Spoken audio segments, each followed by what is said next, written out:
So, kamusta po mga ka-Streetwise? Ako po si Takero Miyamoto at welcome po sa aking munting channel. So, mga kababayan, ito na, no? So, umamin po si Francisco Duque ba yon? Si Duque, yung dating DOH Secretary ni Digongyo. So, dito, ang pag-amin ngayon ni Duque, pag-usapan natin to. So, sabi dito, sa balita kanina, okay, okay, Duterte ordered 47.6 billion COVID fund transfer to DBM procurement arm. Duque tells Solon. So umamin po si Duque na si Duterte po talaga yung nagpalipat ng 46 billion COVID fund sa DBM. Di ba? COVID fund ito. Pondo ito para sa COVID. Pero nilipat sa DBM para magkaroon ng sariling procurement yung Parmali. Ayun ang malinaw dito eh. Kaya lang naman po kasi nagkaroon ng House hearing diyan po kay Duque dahil po sa kaso na kinaharap niya sa ombudsman. So napag-usapan po ito kanina. Kakaalam ko kanina eh. So June 3, no? So ito So pag-usapan natin to. Teka lang So continue natin. So sabi dito, former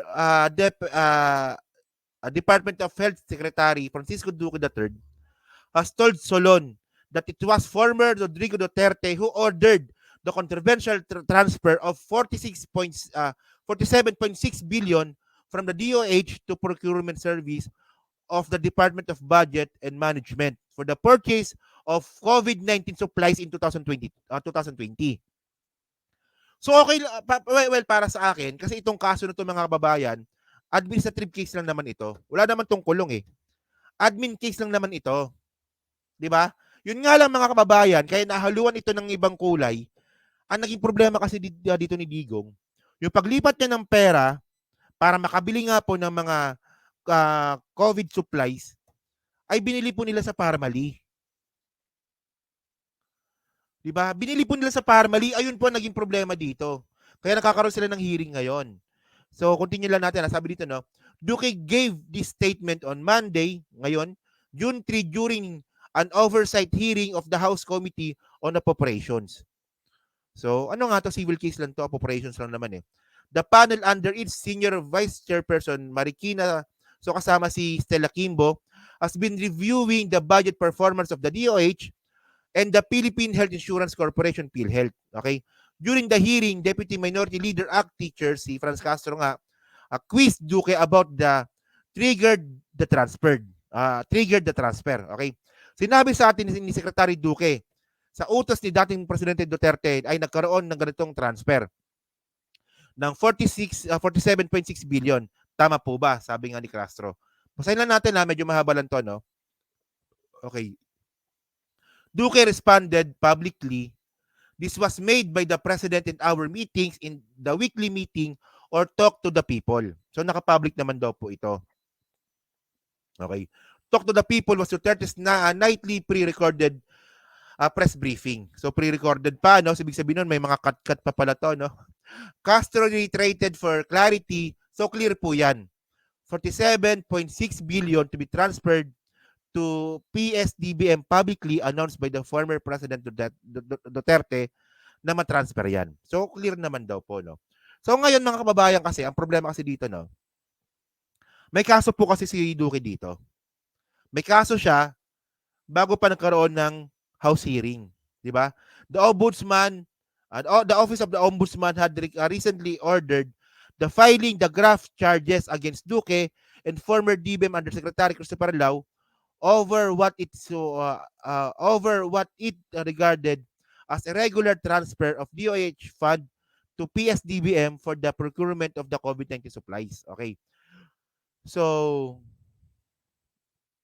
okay. So actually pala mga kababayan, graft cases pala to, no? Graft cases pala to. So may kulong pala to. So may kulong pala. So may kulong pala to. So ang tanong dito, patawagin nyo na si Digong. Itawag nyo na, di ba? Ipatawag nyo na si Digong. Graft cases pala to eh. Nakala ko yung problema lang sa pag-transfer kasi ano yun eh, parang Civil case lang yun, pero ito pala, may kaso pala siyang ano, no? Graft charges pala to. Walang iya ka, Duterte. Wala kang ginawa mo sa Pilipinas. Walang iya ka, no? So, ito pala yun, no? Ombudsman ordered graft. Oh, graft nga, no? Graft pala. Graft wrap versus Duque. Law over 41 billion fund transfer. So, ito yon, di ba? So, mas maganda mga kababayan. May ano dito eh. May video dito. So, ito yon. Walang yan na yan, no? Kulong pala to. Walang yan na yan. So, ito, panoorin natin to, ha? Office of the Ombudsman sa Sandigan Bayan, sina dating Health Secretary Francisco Duque III at dating Undersecretary Lloyd Christopher Lau ng Procurement Services ng Department of Budget and Management. Kaugnay ito sa umano'y iligal na paglipat ng mahigit 41 bilyong pisong pondo sa pagbili ng COVID-19 supplies noong March 2020. Sa 49 na pahinang resolusyon ng Ombudsman, nakitaan ang probable cause o sapat na basihan para madiin sina Duque at Lau sa grave misconduct, gross neglect of duty at conduct prejudicial to the service. Habang inabsuelto naman sa kasong kriminal at administratibo ang ilang opisyal ng Department of Health. Pinapayagan lang umanong bumili ang PSDBM ng common use supplies na hindi naman sakop ng COVID-19 pandemic supplies. Oh, di ba? So may kaso talaga sila. So, walang yung mga kababayan, no? So isipin nyo mga ka-streetways, no? Magaling talaga manloko si Digong. Ang galing niya talaga gumamit ng takot. Hindi nga, sa totoo lang. O, di ba? Nung tukhang, di ba, ginamit ni Digong yung tukhang para takutin yung mga tao. Tapos ngayon naman mga kababayan, ginamit naman ni Digong yung COVID-19 para gumawa ng anomalya. Di ba? Tinakot niya yung mga Pilipino. Well, nakakatakot naman talaga yung COVID-19 noon kasi nga, di ba, wala pa tayong kalam-alam dyan. So yun nga ang point mga kababayan. Ginamit niya yung takot na yan para gumawa po ng anomalya. Oh. So, Diyos ko, ano ba? Duterte, walang ikakakala ko, napakabuti mong Diyos ko. So, ito. So, sabi dito, no? Ang problema kasi dito mga kababayan, yung pinambili ka, yung ulitin ko lang, no? Yung paglipat kasi nila ng pera, ginamit po yan sa Parmali. At alam naman po natin na yung Parmali po ay sangkot po dyan si Michael Yang na matalik po na kaibigan ni Digong. Kulang yan to, no? Grabing pambubudol nito, no? Ito yung tawag na budol na legal. Yun nga lang, hindi na legal ngayon kasi nga po, iba na yung presidente. So kung hindi pala si PBBM yung naging presidente, malamang hinarang to. Di ba? Malamang hinarang yung mga hearing-hearing na yan. Kasi hindi sila makapag-hearing nung nakaraan eh. Kasi alam naman po natin na kapag kayo po ay bumatikos sa presidente, may kalalagyan kayo. O, di ba? O. So sabi dito, good news for Parmali, COVID supply sales up no? So sabi dito, Chinese-owned Parmali pharmaceuticals stole 12.5 billion. So dyan po galing yung 40 billion. So yung 40 billion po na nilipat, yung 12 billion daw po ay nalipat po sa Parmali. Okay? From the government in just 2 years, it began only with 625,000 capital. Oh. So mga kababayan, ganyan po tayo niloko ni Digong noon. Isipin nyo, no? 625 lang yung capital ng Parmali. Kahit ako, meron ako niyan. So pwede pala akong mag-apply noon. Oh. Di ba? Si Mike Cervera, merong perang ganyang kalaki. Malamang 10 times pa nga yan or 100 times pa yan. So pwede pala kaming makipag-deal sa gobyerno noon para mag-supply ng mga medical supplies nung COVID-19. So ang tanong dito, bakit binigay sa Parmali? Di ba? Oh, the transfer of funds to DBM with intention to corrupt. Ayan nga yung point mga kababayan eh. Oh. Yan, tulad kanina, may DDS na nagko-comment kanina. Ito nga, sagutin mo nga ito. Bakit nangyari ito? Oh, procurement law dapat ito, 'di ba? Sabi nga ni Digong, inutusan niya si Duque na wag nang idaan sa procurement Pero sumunod naman daw si Duque sa procurement. So ang tanong dito, bakit 625,000 lang yung puhunan ng Parmali at sila pa yung nakakuha ng kontrata. O dyan, sa mga DDS na nagko-comment dyan ngayon, ano nangyari dito? 625,000 na nga lang po yung kapital, overpriced pa. Oh. Ay, Badong, walang iya ka. Sagutin mo nga to, Badong. Baka alam mo sagot dito kasi hindi ko alam eh. Pakisagot nga to, Badong. Oy, Badong Aratiles. Bukod sa pangit ka na, bobo ka pa. Pakisagot nga nito. Oh. Sino pa ba? Si ano? O yung isa pa, yung Bobos Travelers. Tsaka si Pambansang Langaw, pati yung Bisdak. O, pakisagot nga to. 625,000. Oh. 625,000 lang yung puhunan ng Parmali, nakakuha sila ng kontrata sa Department of Health pagkatapos kaibigan pa ni Michael Yang yung Parmali. Well, alam naman po natin na hindi ito kayang sagutin ng mga DDS. Malamang ang sasagot lang diyan sa inyo ni Badong. Ang importante, mahal ko si Digong. Malamang ganun lang sasagot ni Badong doon kasi kulto 'yun eh. O yan, Parmali, wala akong alam diyan. Importante, mahal ko si Digong. Disupsupin mo si Digong, walang yaka. O tapos meron pa dito, no? Okay. Tapos, in March 2020, the Procurement Service Department, so ito rin yun, di ba? Procurement Service Department din yun eh. Of Budget and Management awarded Parmali an initial of 7.5 billion supply contract. It delivered faulty or fake face mask, face shield, personal protective equipment, thermometers, and COVID test kits. By end of 2020, it declared 318 million taxable income. So, ay Diyos ko! Oy! So, tingnan ninyo mga kababayan, no? Kung paano tayo niloko ni Digong dito. Oh, nagsimula yung Parmali sa 625,000 na puhunan. Pagkatapos, nung nakakuha sila ng kontrata sa DOH, yung taxable lang nila, no? Yung binayaran nila sa tax, 300 million na. Ay, Diyos ko. Ay, grabing panluloko to mga kababayan. Di ba, yung tax lang na binayaran nila, 300 million, na nagsimula, di magkano kinita ninyo? Oh. Nagsimula lang sila sa sa 625,000 na puhunan. Dapat kami na lang ni Insan Mike Cervera yung sumama sa procurement nun, no? He is not interested anymore. So ngayon mga kababayan, alam ko nang napanood nyo na to. Pero ito yung video po talaga na hindi ko makalimutan na ginawa ni Digong. So ito po yung kasagsagan nga po ng Parmali. Sige, panoorin natin to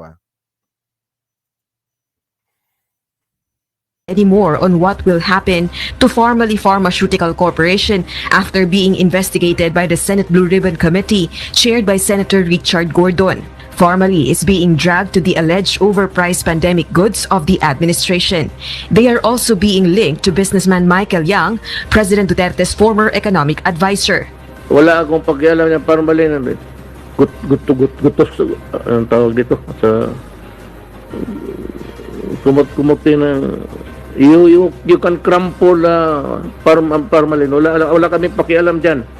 Basta yung pag-abel namin, ang pakialam namin, nag-order kami, dumating, tama yung nag-order. Tapos, ang presyo was negotiated. However, yung presyo, di mo masabi. Yung presyo as negotiated. Ay, Diyos ko naman. Overpriced nga eh. Paano naging... Sasabi pala ni Digong,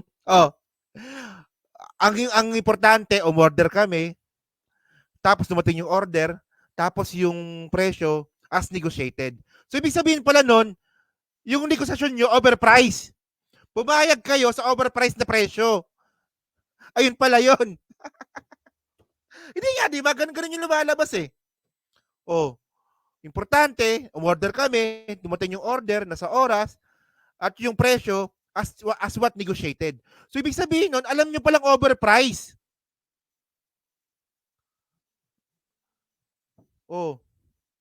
Tumatawag na naman sila Itera, no? So, Diyos ko naman, Diyos ko. Okay, continue. The chief executive has directed his cabinet members to seek clearance first from him before attending the Senate hearing. This time, I will require every cabinet member to clear with me any invitation. And if I think that he will be called for walang silbi except to harass, to be berated in front of the Republic, ay hintuin ko na yan at pagbawalan ko na. O yan, di ba? So ngayon, mga kababayan, pinagbawalan din po kasi ni Digong. Pinagbawalan din po kasi ni Digong na umattend po sila Duque, sila Christopher Lau, dun po sa mismong hearing po sa Senate. So may question doon, bakit pinagbabawalan mo? Di ba? Bawal daw, pinagbawalan, dapat daw may clearance daw po sa presidente. Eh mga kababayan, ang tanong dito, pasalamat na lang tayo, si PBBM po yung presidente. Kung hindi po si PBBM ang presidente, at kung si Sara Duterte yung naging presidente, kawawa ang Pilipinas. Hindi natin alam, hindi natin malalaman yung mga totoong nangyari nung panahon ni Digong. Lang yan to, no? Sinungaling. Oh. Tapos, yan, wala na pala, no? Tapos mga kababayan, well, sa akin, medyo nakakagalit talaga yon, di ba? At ngayon, ang pinaka-importante po sa pangyayari po na to, yung paglipat po ng pera para makabili po ng mga gamit sa Parmali, pag-uutos pala ni Digong. Ayun ang malinaw dito. Di ba? Ayun ang malinaw dito. Teka lang, anong sabi ng Sandidias dito? Ano sabi, oh? Ay, bobo. Bagsak na bagsak ang stock market. May alam ka ba sa stock market? Ha? May shares ka ba sa stock market? Sige nga, comment mo nga dyan kung anong kumpanya ka nakashare. Wala talagang alam, no? So ngayon mga kababayan, ito sinasabi natin dito, no? Papasok-pasok na naman itong mga DDS na ito, wala palang alam. Okay? So ngayon, anong kinalaman ng stock market dito sa pinag-uusapan namin? Utak-ipis talaga mga kababayan. Kita nyo, di ba? Papasok-pasok, wala naman palang alam. So ang punto dito mga kababayan, gumagawa kayo ng sarili ninyong multo, kayo mga DDS kayo, pero itong mga bagay na napag-uusapan natin, kung hindi pa si PBBM ang naging presidente, malamang mangmang pa rin tayo. Di ba? Malamang wala pa rin tayong alam. So ito ang tanong natin dito mga kababayan. No? Kayo ba? Di ba? Maganda na po kasi yung ginagawa ng presidente natin ngayon. At ngayon po, nahalungkat po talaga yung baho ni Digong. Kayo ba, papayag ba kayo na itong mga pangyayari ngayon na na-aware ang mga Pilipino sa malaking pagkakamali po ng mga kababayan natin na pagsuporta sa isang sinto-sintong presidente? Papayag ba kayo na matapos ito? Kasi ako, naniniwala ako na pag si PBBM po natapos po yung termino at hindi po napakulong yan si Digong, di ba? Posibleng mahinto po ito. Depende kung sino yung magiging presidente. Ako hindi ako papayag ng ganun.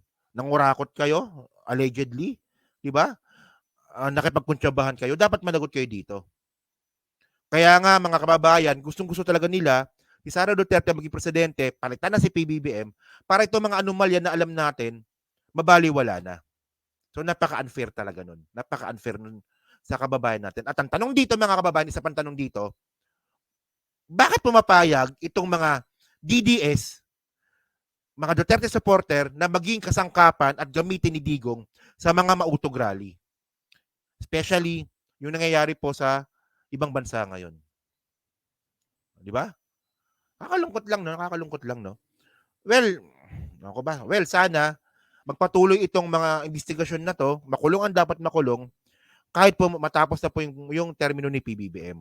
At mas maganda mga kababayan, bago matapos yung termino ni PBBM, mapakulong na yung mga dapat mapakulong. O, di ba? So yun mga kababayan, so dyan po sa 1,100 po na nanonood, so hindi pa po nakakapag-like, palike na lang po ng video po na to, dyan po sa Team Replays, ano nga po masasabi nyo nga po dito sa content po natin ngayon. So pa-comment na po sa baba, pinabasa ko pong lahat yan.